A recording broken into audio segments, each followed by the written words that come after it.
Saya mau cerita soal sedekah Bapak Ibu. Bahwa hidup saya itu rata-rata dapat apa yang saya inginkan karena keajaiban sedekah. Saya kasih contoh. Saya itu aslinya Ponorogo, lahirnya di Lampung, besarnya di Jogja. Jadi saya itu Puja Kesuma, putra Jawa kelahiran Sumatera.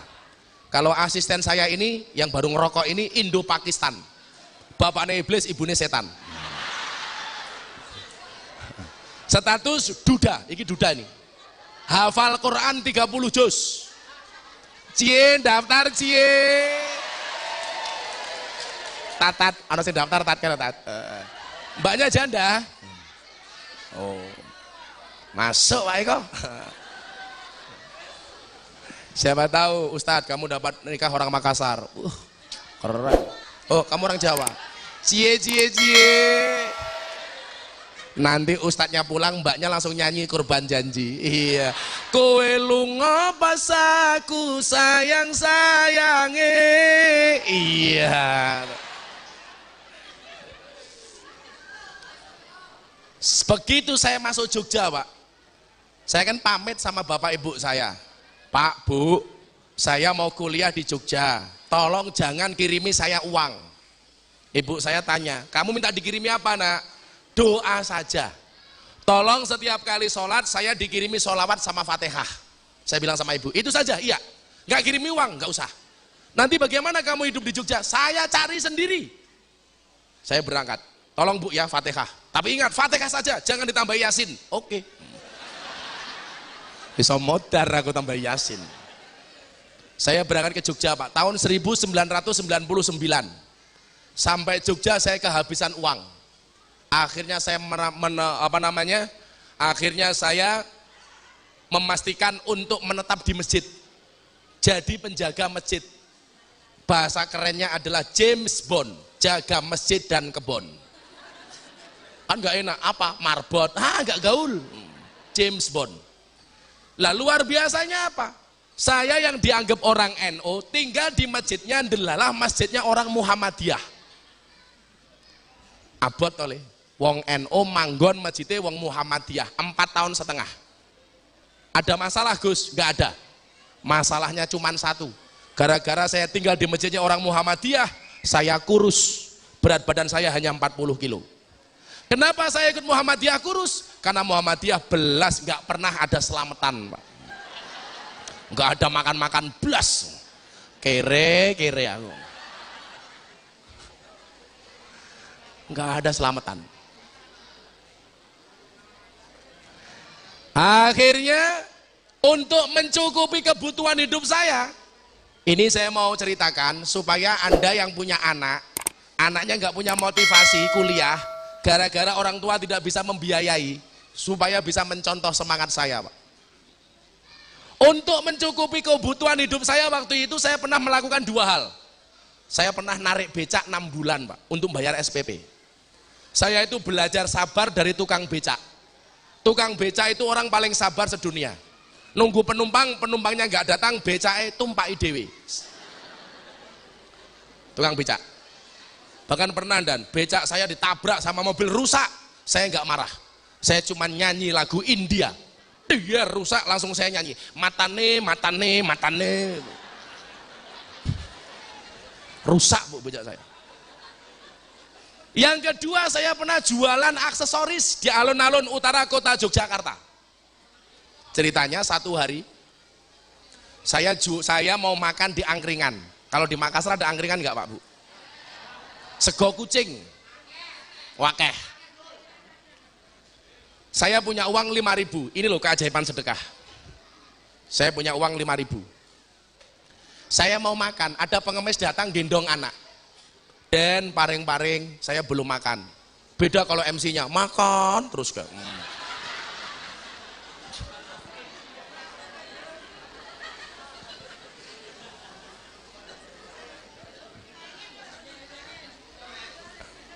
Plek.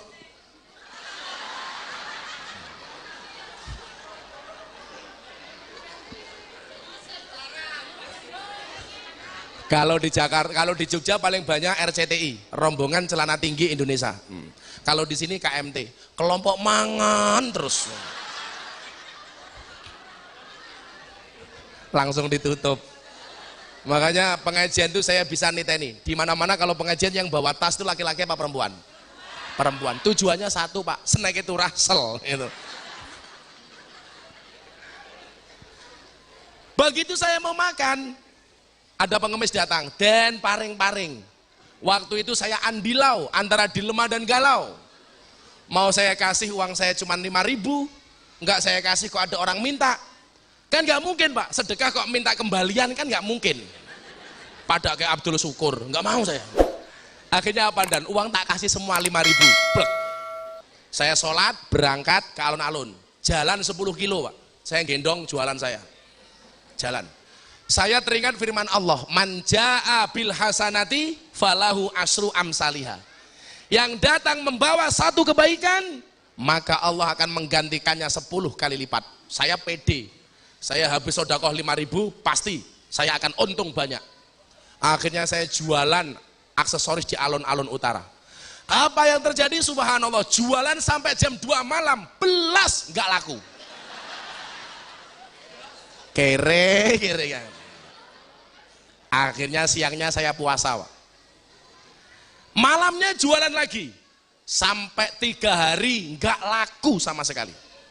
Malam keempat saya sudah mulai marah sama Tuhan.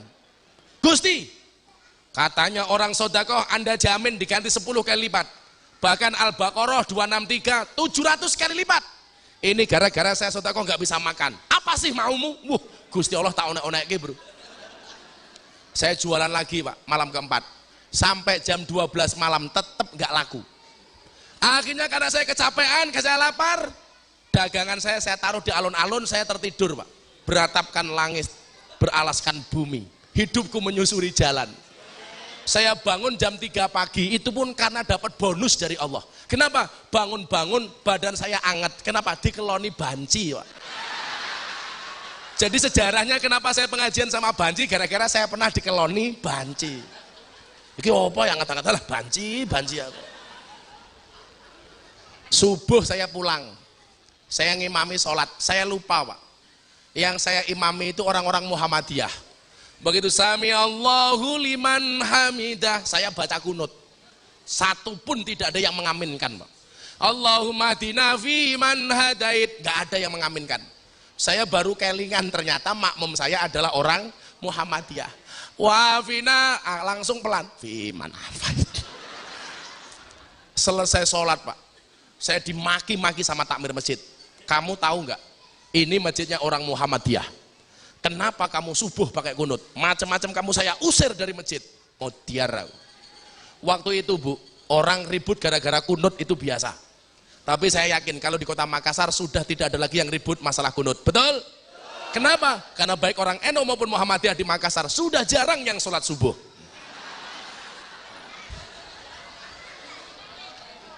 Oh, pemana sing gaweane mangan subuhane 6:30.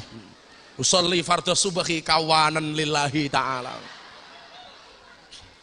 Orang Indonesia itu kadang-kadang nggak dewasa ya. Kunut itu kan 4 imam terbagi menjadi 2. 2 imam tidak pakai kunut, Hambali dan Hanafi. 2 imam pakai kunut, Maliki, Syafi'i. Maka seharusnya yang pakai kunut bisa menghormati yang tidak pakai kunut, yang tidak pakai kunut harus bisa menghormati yang kunut. Kalau sekarang kan enggak, Pak. Imamnya kunut, makmumnya enggak mau. Allahumma hdina fi man hadait, enggak mau.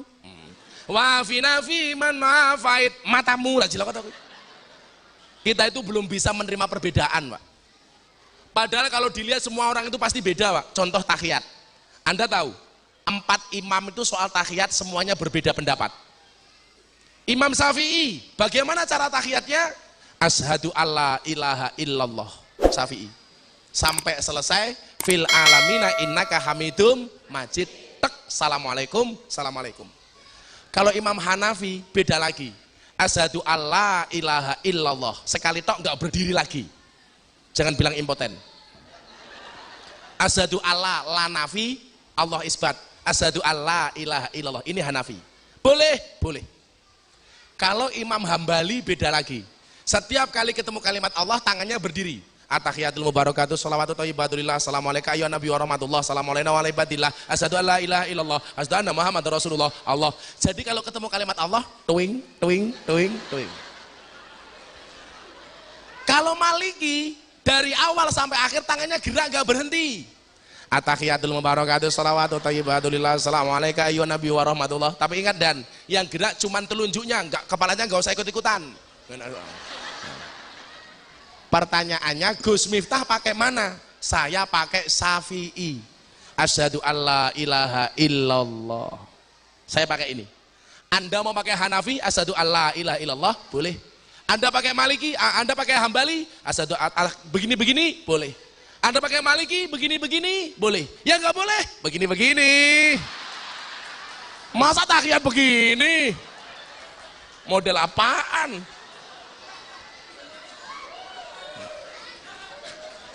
Atau menang-menang besok Pilwakot Makassar, tahiyat berdasarkan nomor calon wali kota masing-masing. Calon nomor 3 asyhadu alla ilaha illallah. Kayak kemarin Pilpres mentang-mentang pendukungnya Prabowo asyhadu alla ilaha illallah. Apaan kayak gini?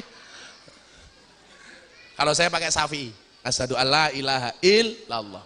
Anda mau pakai apa terserah. Kalau Pak Polisi pakai apa? Syafi'i. Walah biasa nih Maliki tuing tuing tuing.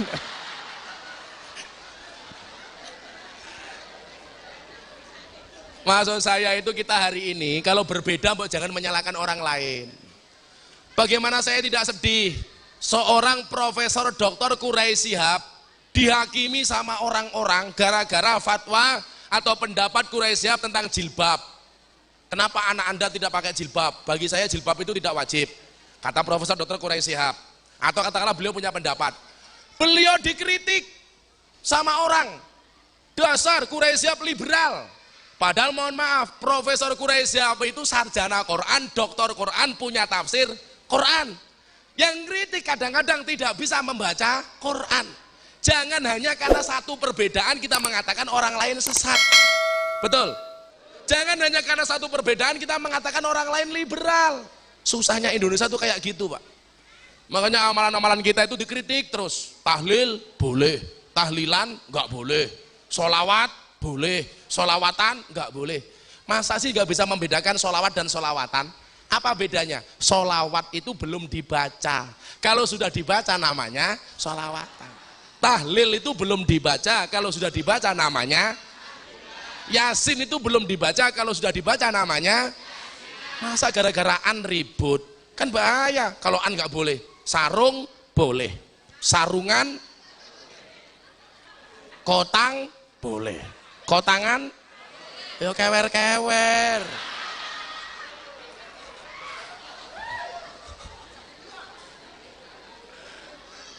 Saya ulangi ya, jangan hanya gara-gara perbedaan kunut kita benci sama tetangga. Anda tahlilan, tetangganya enggak tahlilan, ya enggak apa-apa. Kadang-kadang kita itu cari-cari tok masalahnya. Saya ditanya sama orang, Gus, kenapa sih kalau orang NU itu membaca tahlil kepalanya digoyang-goyangkan katanya? Apa boleh? Kan aneh tuh, kayak gitu kok ditanyakan. Orang NU itu kan kalau baca tahlil biasanya kepalanya digoyang, Pak. Betul nggak? Ada yang cuman mantuk-mantuk toh. Afdalu dzikri fa'lam anahu la illallah la illallah. Ada yang serong. Afdalu dzikri fa'lam anahu la illallah la illallah. Ada yang kayak entung, ndilor dikidul. Afdalu dzikri fa'lam anahu la illallah la illallah. Ada yang cowok petera umum, Abdul Dzikri falam anahu la ilallah la ilallah la ilallah. Yang mantep pol juga ada, Abdul Dzikri falam anahu la ilah la ilah ilallah. Yang lebay kemayu pol juga ada, Abdul Dzikri falam anahu la ilaha illallah la. Kayak gitu kok ditanya, boleh apa? Enggak. Karena yang ditanya saya jawab boleh. Kenapa? Ya ngopo wong ndas-ndase dhewe. Yang enggak boleh itu ndan baca tahlil sambil menggoyangkan kepala temannya. Abdul Dzikri falam anahu la ilallah la ilallah. ndas-ndase dhewe mbok yo ngopo. Langsung mbake protes, wong mangan cangkem-cangkeme dhewe ora oleh.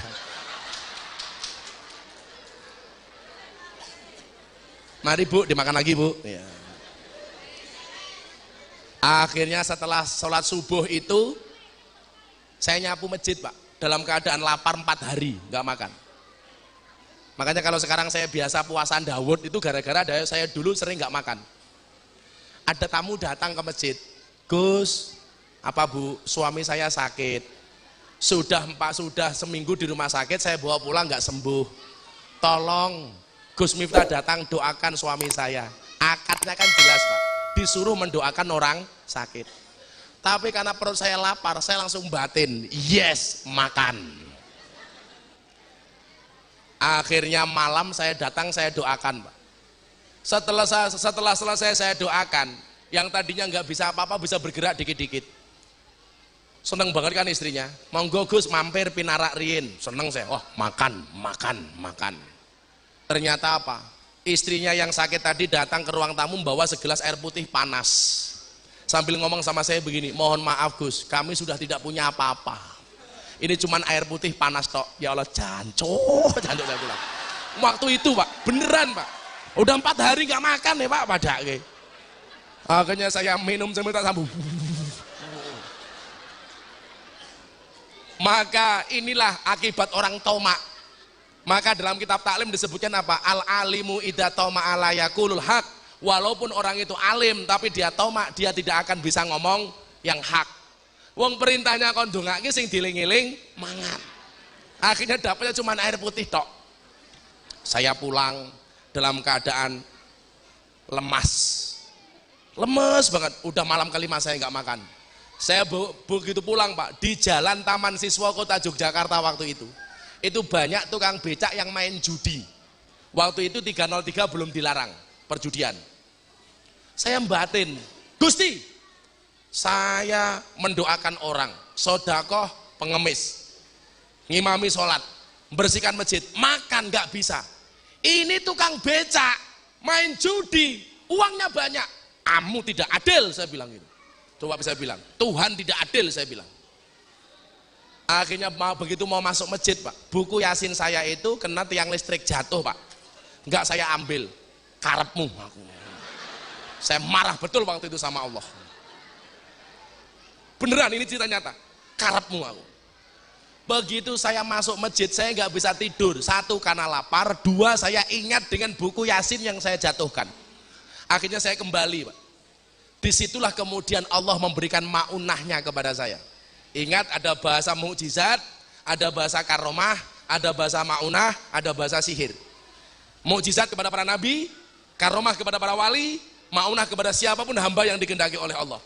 Begitu buku Yasin saya angkat, di bawah buku Yasin itu ada setumpuk uang Pak, ribuan. Uangnya masih baru. Saya waktu itu batin, ini kalau uangnya tukang becak nggak mungkin. Tukang becak itu biasanya uangnya lusuh kayak wajahnya. Saya mau ambil, saya takut. Dikira saya mencuri. Saya tunggu Pak 1 jam. Orang lewat di situ lalu lalang, nggak ada yang lihat uang itu Pak, cuman diinjek-injek itu.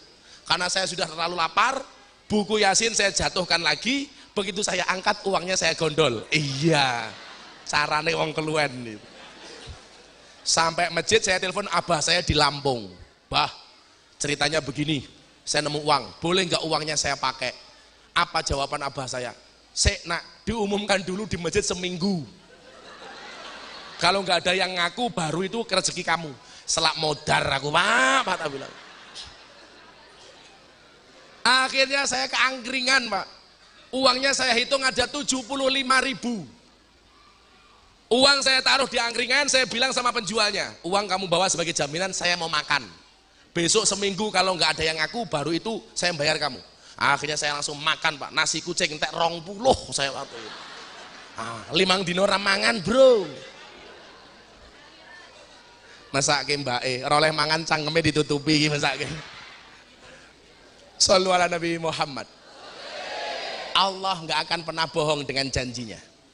Setelah seminggu uang itu saya taruh di penjual angkringan, nggak ada yang ngaku. Saya umumkan di masjid, saya bikin woro-woro. Itulah cara Allah menolong kita, Pak. 5.000 diganti Allah 75.000. Satu lagi supaya Anda yakin.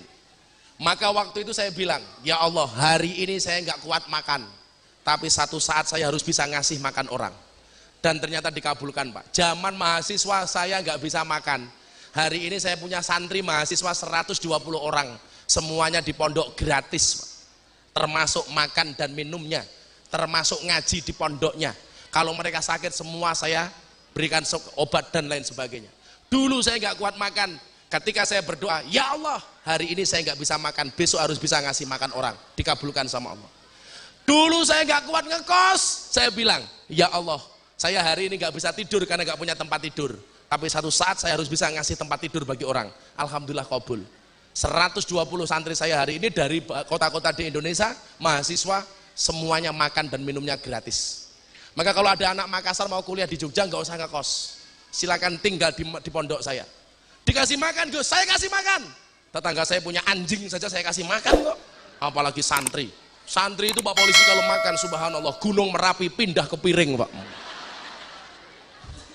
Metutuk gitu. Saya itu kalau pengajian malam minggu Pahing, kayak besok malam minggu ini, yang hadir minimal orang 10.000. Tanpa panitia, tanpa kotak infak, tanpa proposal. Semua jamaah makan. Dan saya nggak pernah rugi. Kalau saya ulang tahun pondok, kayak bulan November besok, yang saya undang artis-artis dari Jakarta. Nggak ada panitia, nggak ada proposal, nggak ada kotak infak. Nggak rugi. Kenapa? Karena saya meyakini keajaiban sodakoh. Betul ning Makassar, pengajian langsung serban keliling. Butuhnya oke. Ya maklum, rupamu kayak kotak infak.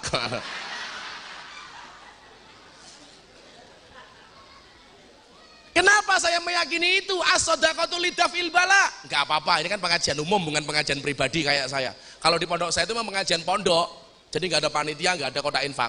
Kalau pengajian begini rame-rame, ya harus. Sedekahnya ada 3. Mangkana lahu ilmun, yang punya ilmu, falyatasaddaq bi ilmihi. Sedekahlah dengan ilmunya, mulang, kata orang Jawa. Wa mangkana lahu malun, punya harta, falyatasaddaq bi malihi. Sedekah dengan hartanya, nyumbang.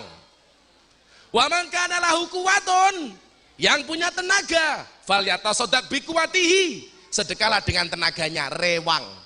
Jadi kalau ada pengajian Bapak Ibu, Anda pilihannya cuma 3. Yang punya ilmu, mulang. Yang punya uang, nyumbang. Yang punya tenaga, rewang. Jangan jadi yang nomor 4. Wes ora mulang, ora nyumbang, ora rewang, cangkeme cerewet. Ada yang seperti itu? Wonge ya teko. Ya melu guyu tenan. Biasanya jilbabnya abang biasanya. Enggak, Bu. Yang jilbabnya pink insya Allah lebih parah. Ingat, kalau Anda orang kaya ada pengajian seperti ini nggak mau nyumbang, apa? Senajan berbondo-bondo, walaupun hartanya banyak. Morine mong sarung ombong. Yang dipakai juga cuman mori kain kafan. Anak bojo mara tuwa yen wis nguruk banjur lunga. Enggak mungkin, walaupun hartamu banyak kamu mati, enggak mungkin anak istrimu mau menungguimu di pemakaman, betul? Makanya bohong orang yang mengatakan cintaku kepadamu sehidup semati, ndobos. Buktinya ada malam pertama, enggak ada malam terakhir, betul? Malam terakhir kamu tidur di pemakaman, kamu peluk kijing suamimu sambil mengatakan, Mas, ini malam terakhir bagi saya. Tony Boster, watonmu nindo bose banter. Saya pernah cerita pengajian di sebuah tempat, ada cerita, Pak. Wong sugih rungokno kupingmu. Saya mau cerita orang-orang kaya supaya tidak pelit. Ada orang divonis sama dokter kanker stadium 4. kamu 3 bulan lagi mati. Bingung Pak. Akhirnya dia teringat di alam kubur, ditanya sama Munkar Nakir.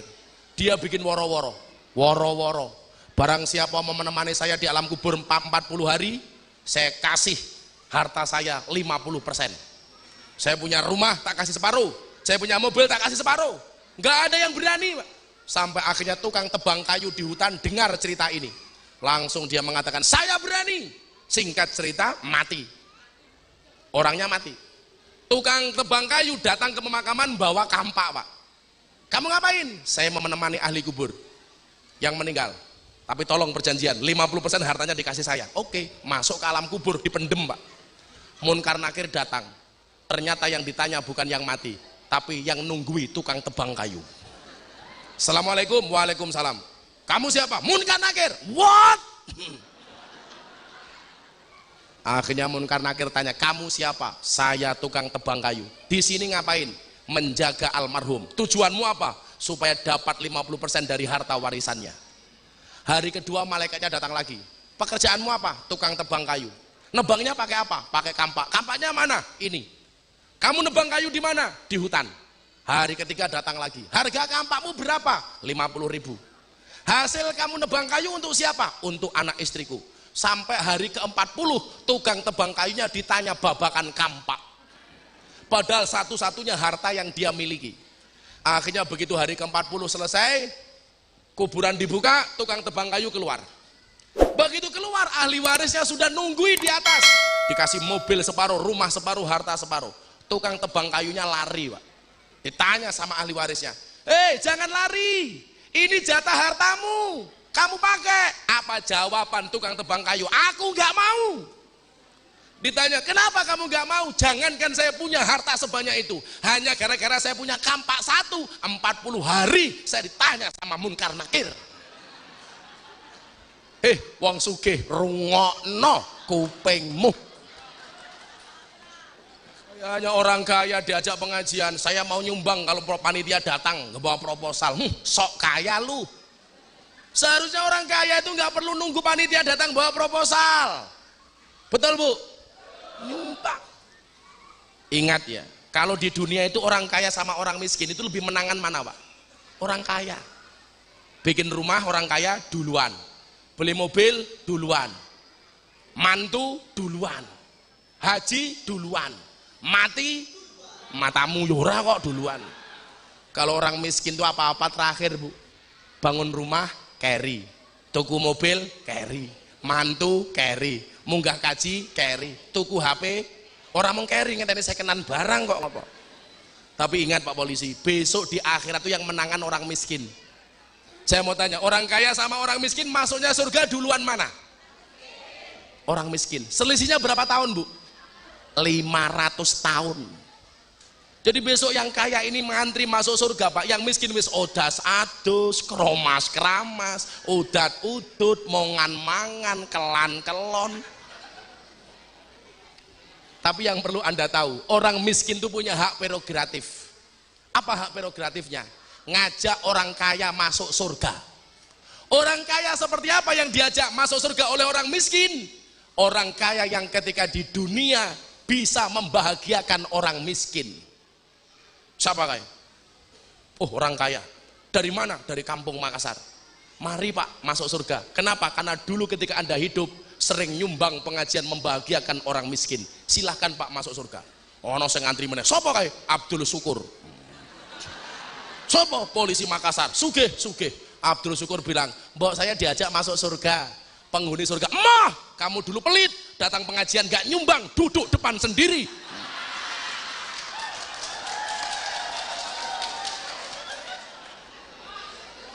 Umpamane dan ora nesu ngono kuwi. Polisi kok nesunan.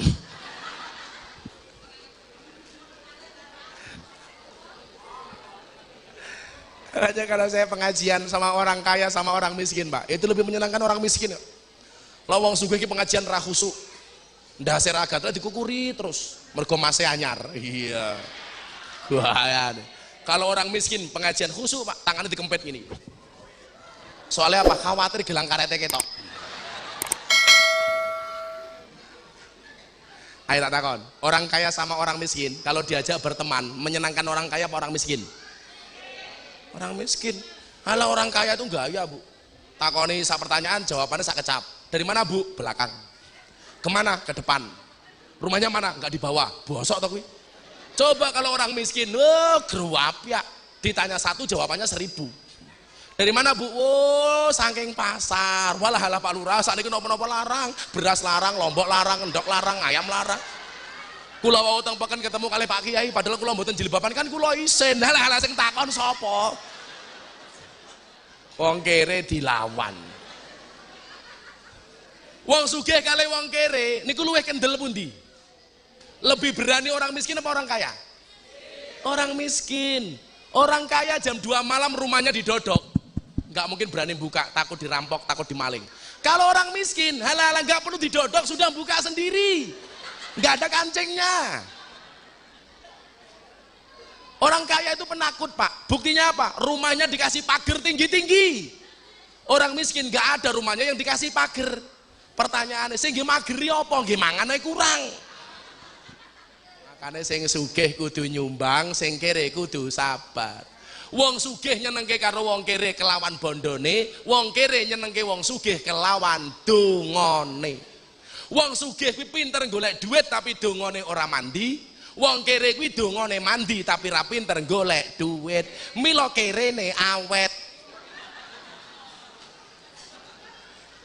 Saya pernah ditanya, kalau memang orang miskin itu doanya makbul, kenapa tidak mendoakan dirinya sendiri? Nggak bisa pak, seperti ular. Ular itu punya bisa. Bisanya ular itu bisa ampuh untuk nyembur yang lain. Tapi nggak ada ular mati mergo keleleken upase dewe. Ora ono. Kenapa ularnya mati? Keleleken upas nggak ada. Betul nggak? Coba kalau nggak nyembur pitik, pitiknya mati. Ada ayam disembur, ular bus mati. Pedus disembur ular, bus mati. Bapak Ibu Makassar disembur ular, bush, kaget. Maka saya ingatkan, as-sakhiyu qaribum minallah. Orang dermawan itu dekat dengan Allah. Qaribum minan nas, dekat dengan manusia. Qaribum minal jannah, dekat dengan surga. Ba'idum minan nar, jauh dari neraka. Tapi sebaliknya, al-bakhilu, orang bakhil atau orang pelit itu ba'idum minallah, jauh dari Allah. Ba'idum minan nas, jauh dari manusia. Ba'idum minal jannah, jauh dari surga. Qaribum minan nar, dekat dengan neraka. Mudah-mudahan yang kaya bisa sedekah dengan hartanya, yang miskin bisa sedekah dengan doa dan tenaganya. Amin Allahumma amin. Sudah jam 3:30 pengajian selesai.